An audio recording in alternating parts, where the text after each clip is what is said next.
Welcome to the Odd Life Podcast. That's AWED, which stands for Awake, Well, and Empowered. We're here to have conversations to inspire women of all ages to live odd AF. So thank you for joining me. Let's dig in.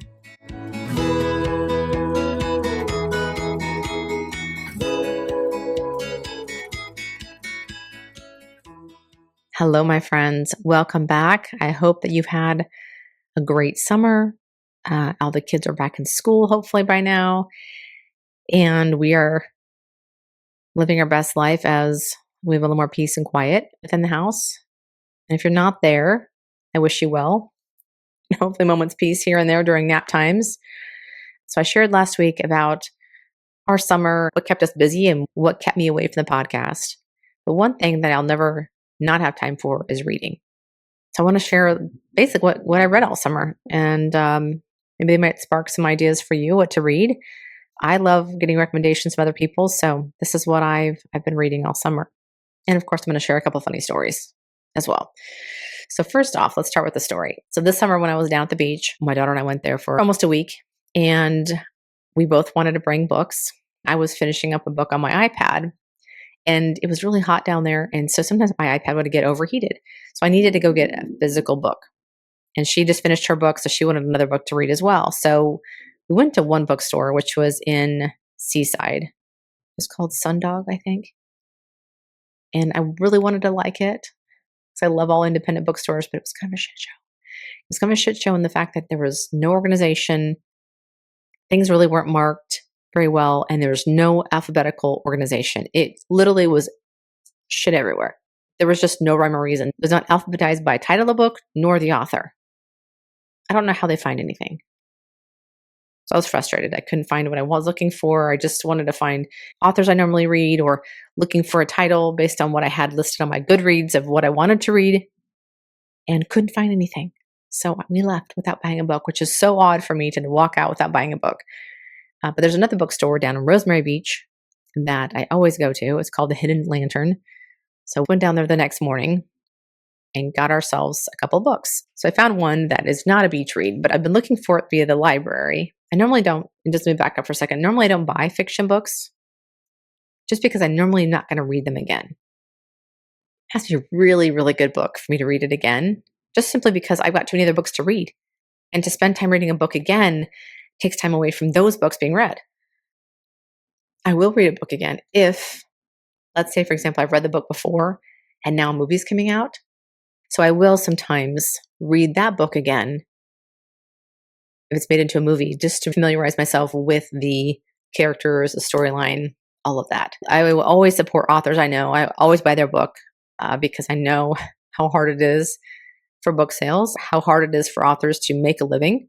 So if I know the author personally or we become friends online, I will always buy their book for sure. But this one, I found Kristen Hanna's book called The Women. It's about women that are serving in Vietnam as nurses. I believe that's the gist of it. And it goes through their story and the sacrifices they make as women in the armed forces. And I know that's not a beach read, but I wanted to get it because it was there and I just bought it. I wanted to support the bookstore, so I have it in my possession. But I needed to find a beach read still. And so I saw this. I've been seeing everyone talk about it and read it for the last couple of years. So I finally picked up A Court of Thorn and Roses by Sarah J. Maas or Mass. I'm not sure. I should have looked that up before I mentioned it, but Maas. Again, this is not a new release. This is a book that's been out for a couple of years. And all I knew was fantasy.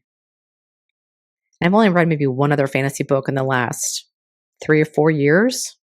So it's not a genre I usually go to, but I've heard a lot about it. I've heard that it's a pretty quick, easy read. So I picked it up. And then I was sitting there on the beach reading it. And I was thinking to myself, what if this is one of those books that I just started reading it, obviously. And I was thinking, what am I really reading? Like, what's this really truly about? What if it's one of those books that people go, oh, that's what she's into? The reason why I thought that was because one time I had a friend call me and she asked me if I had a specific title of a book. She gave me the title and she explained it out to her for her book club and she didn't want to buy it if somebody else had a copy. I said, no, I don't have that book. And so I went and looked it up. Like, what is this? I hadn't heard of it yet. And I'll give you one guess of what that book was.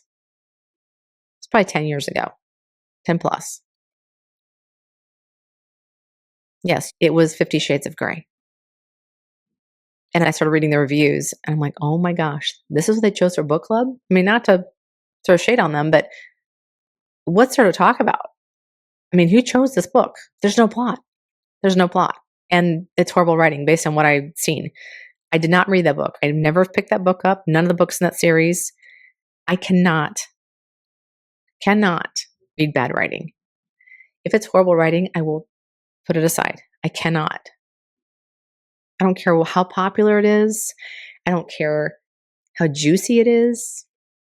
If that's what you're into, I don't care. I've read plenty of historical romance books in my time that get pretty juicy, but they're well written. Like Julia Quinn, one of my favorite writers in that genre. I cannot pick up bad writing. In that same time frame, I start seeing this book everywhere. So now I'm at the gym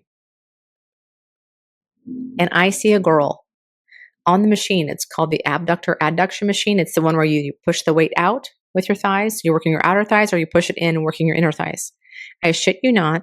There's a girl on that machine reading 50 Shades of Grey, the paperback book, just, holding it up for all to see in the gym. And it was really popular at that time. So I'm pretty sure most people knew what the hell that was about in the middle of the gym. Number one, you're exercising on a machine. What are we doing?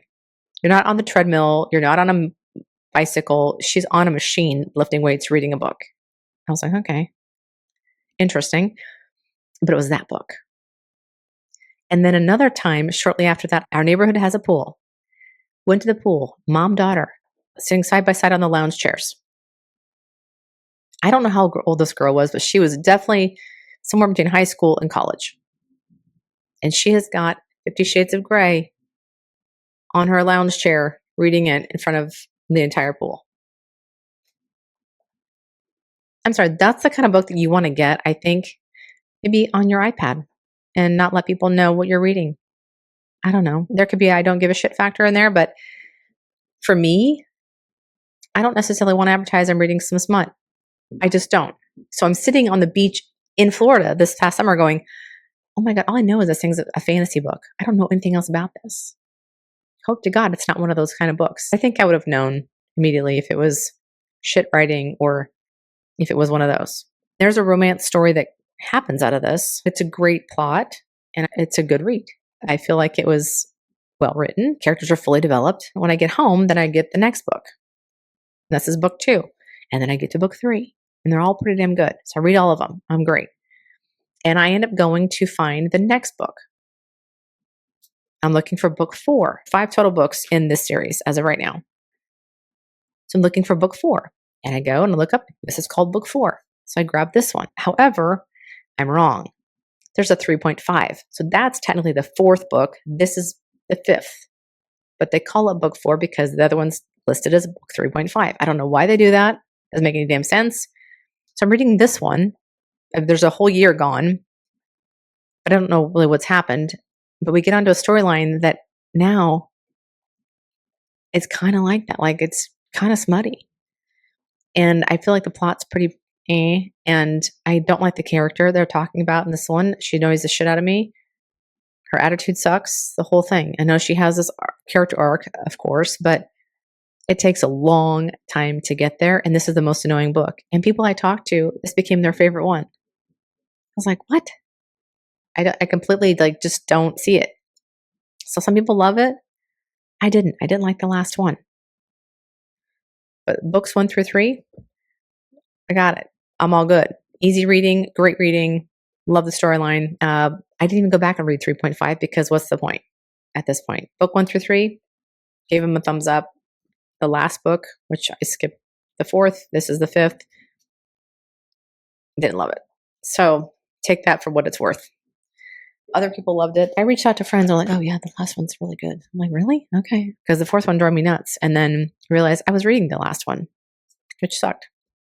The Women will be up next as far as fiction goes.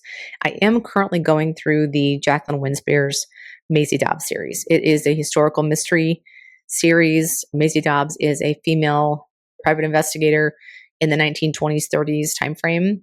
She has been a former World War I nurse, and she has now pursued a line of work that her mentor guided her on years ago. And she's great. I love her character. It's a little slower read. It's a little more intellectual. Her love life is a storyline, and her work is a storyline. So there's multiple things happening in one book at one time. And I really love the way that she lives her life. She's a go-getter. She's obviously doing a job that most women aren't doing at that time frame. Most women, they get married and they stay home, have kids. And the women that are working are usually poor and maybe are the only breadwinner in the family. And so she's a rarity in her time frame. But she's a strong woman, and I really enjoy that. She's very intellectual, and I dig that in a main character. So I'm going through those series. I think I'm on book 9 right now.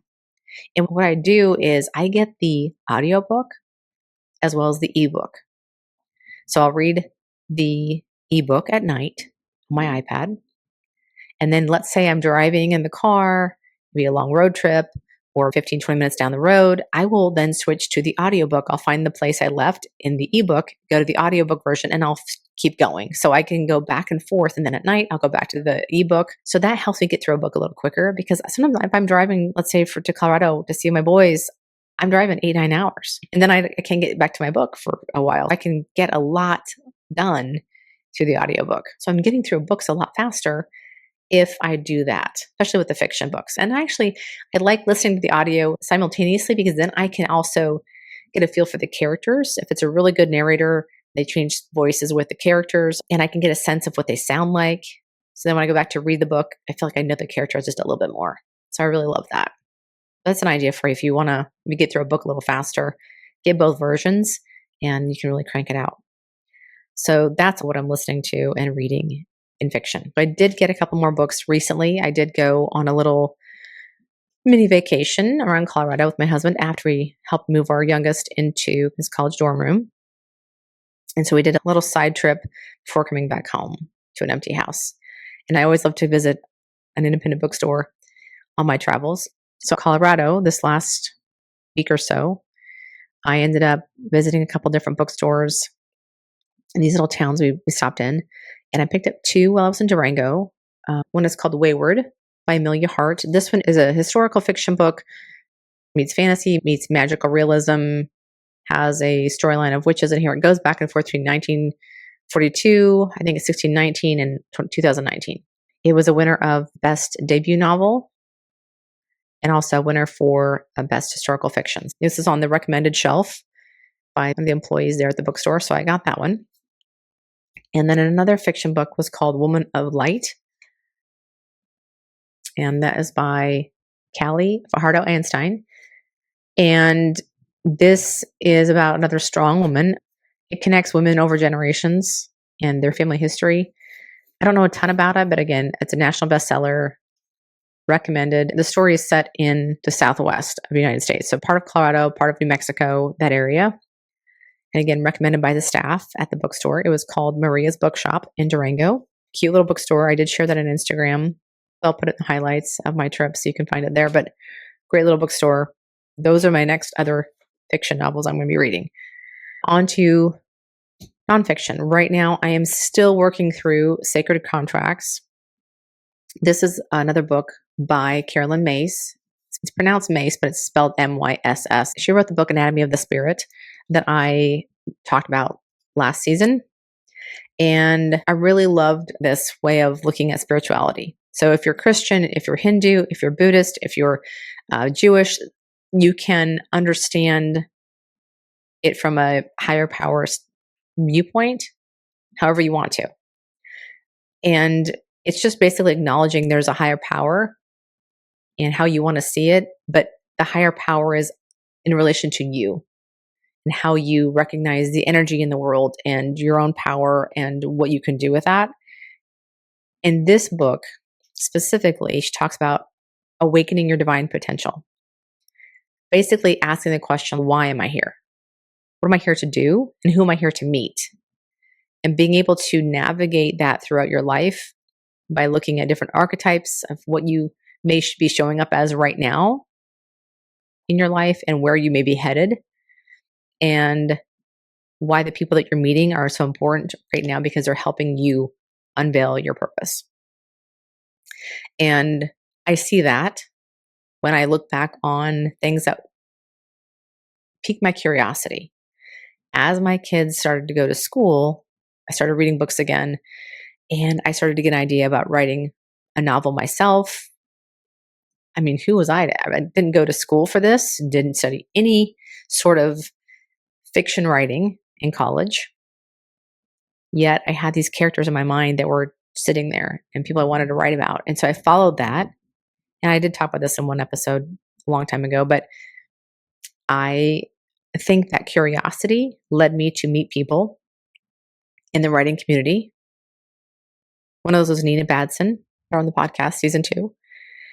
I also met a lot of women that are now part of Modern Well up in Minnesota. I've met authors that have been friends of mine now in the online space for many, many years. And they have inspired me to be more creative. And so I started writing and blogging, and then that led me to more personal development and internal work because I did a workshop that made me ask a lot of questions and met somebody there that introduced me to other people that I never would have met otherwise. And some of those people that I met are what I consider soul sisters, people that I know that are in my life for a reason. And now here I am podcasting. And I believe this is a big part of my purpose because I'm a sharer, maybe an oversharer most of the time, but I do like to share things. I like to talk. And I like to talk about feelings and things that are happening and trying to understand the why behind a lot of it. And I'm what they would call a wounded healer. I've looked at my human design, and part of my makeup is I'm a wounded healer. So I've gone through some stuff. I've been working on fixing myself or trying to work on healing those wounds. And in that process of healing that stuff, I'm sharing it, maybe for the purpose of helping others see a way or shine a light on something that maybe they never understood before or thought about before.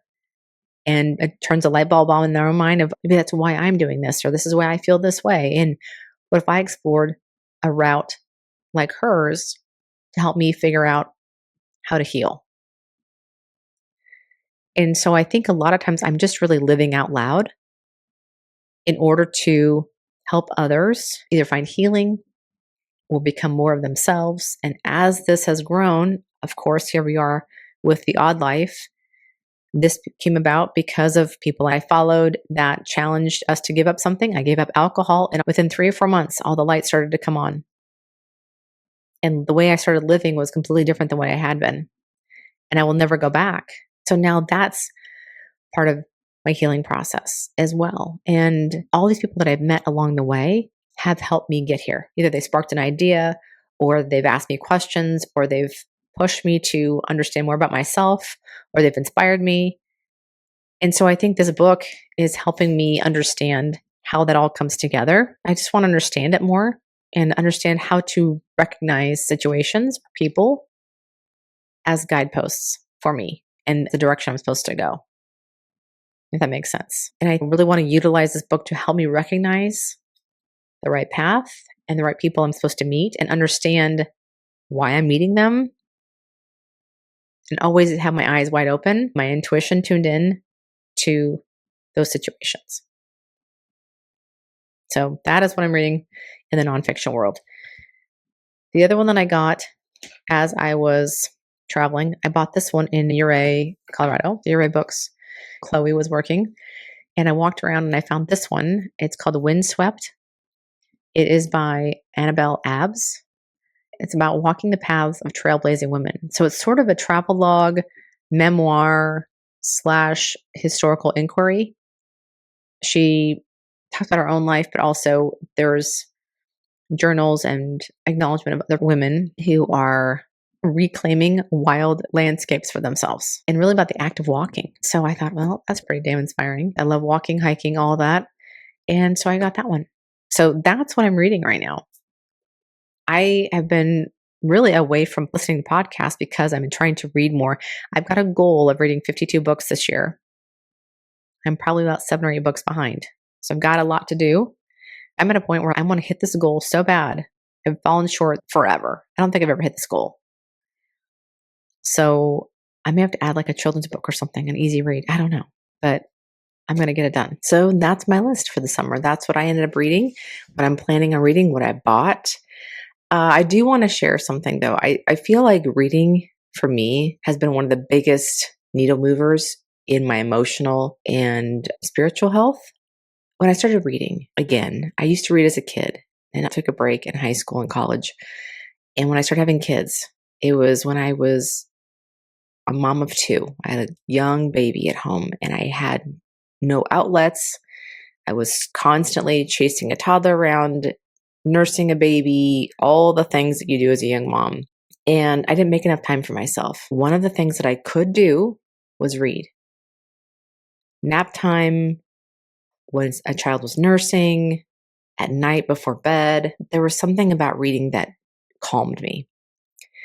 And it started there. And as time went on and as the kids got older, I found that reading was so much of an outlet for me for so many things, not just the reduced stress. Sure, it was a way to channel energy, but it brought such clarity into my life about certain things.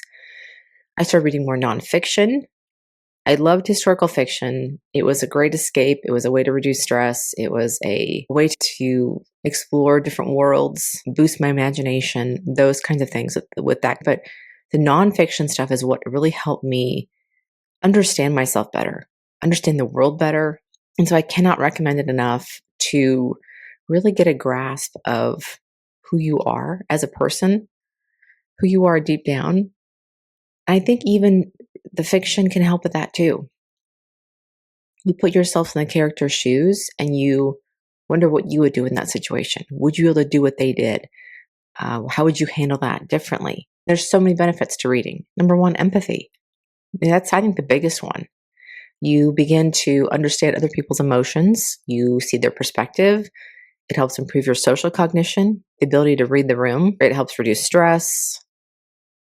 Not that you need to escape from your problems, but sometimes it's like meditation or yoga. It's a way to calm the mind, help you relax, chill, all of that. Another thing that's really good for me with this is improving focus. I have a real tendency to bounce from thing to thing, and it helps me stay on one task and allows me to really build that focus muscle. It helps with memory. Your mind stays active. It makes it easier to recall memories, especially as we age. Your vocabulary, your conversational skills. I think reading a lot of dialogue helps you see what a good conversation looks like and what a bad one looks like. So you can also improve your own conversation skills. And I like reading at bedtime. It helps me fall asleep. I read nonfiction in the morning and fiction at night. I want the escape at night for sure.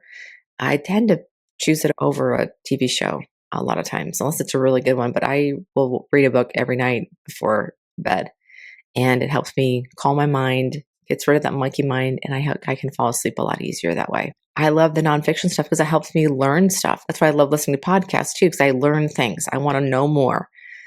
It's like my own little version of college a lot of times. Rather than going to class, I'm reading a book. And that's important for me. I don't want to ever stop learning. I want to keep gaining knowledge as I get older. There's an infinite amount of things out there for us to learn. It never stops, hopefully, for us.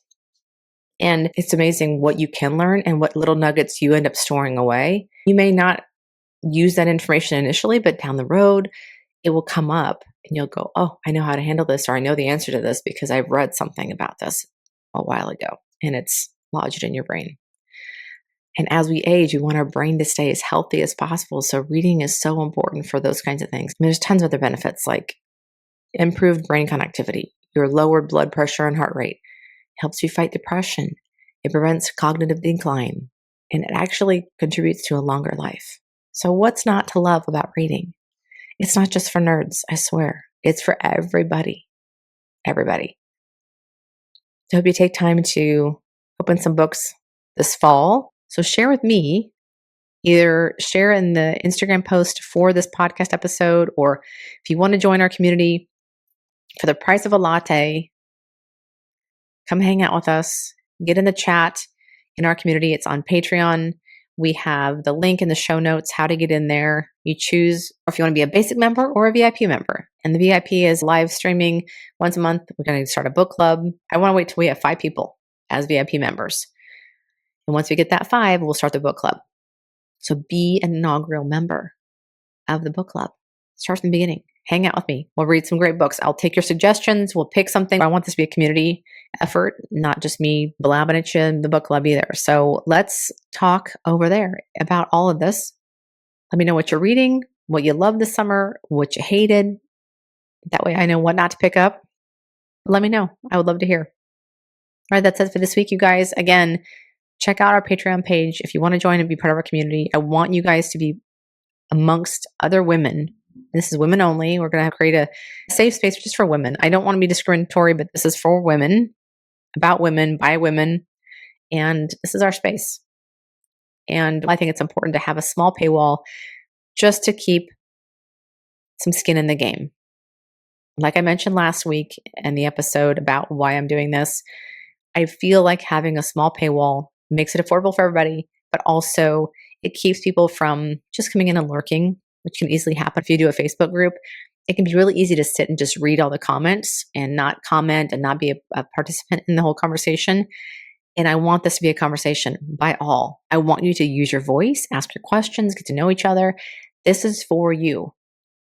If you're listening to this podcast, chances are you may feel very alone in your community because you are pursuing yourself. You're pursuing a better version of you. You are pursuing a life of living awake, well, and empowered. And not everyone in your daily life is doing that. It just is what it is. And that's okay. That may not be their thing, but it's yours. And it's really hard to go through life without some sort of connection with others that are doing the same thing. So come join us. Come hang out. We can talk books, all kinds of things over there. I'd love to meet you. And we can have more of a two-way conversation rather than just me always every week showing up and chatting at you. I want to chat with you. All right, that's it for this week. Thanks so much for listening. We'll see you in the next episode. Take care. Thanks so much for listening. I hope you found this episode either helpful, inspiring, entertaining, or just made you feel less alone. Or maybe all of those things. If so, I'd love it if you'd share this episode with a friend as well as on your social media. And if I dare ask for more, to rate and review the podcast on your favorite platform, especially Apple Podcasts and Spotify. You see, the more reviews we have, the more people we can reach, and the bigger the Odd Life community can become. You guys are the best. I can't wait to chat again next week, so we'll see you then.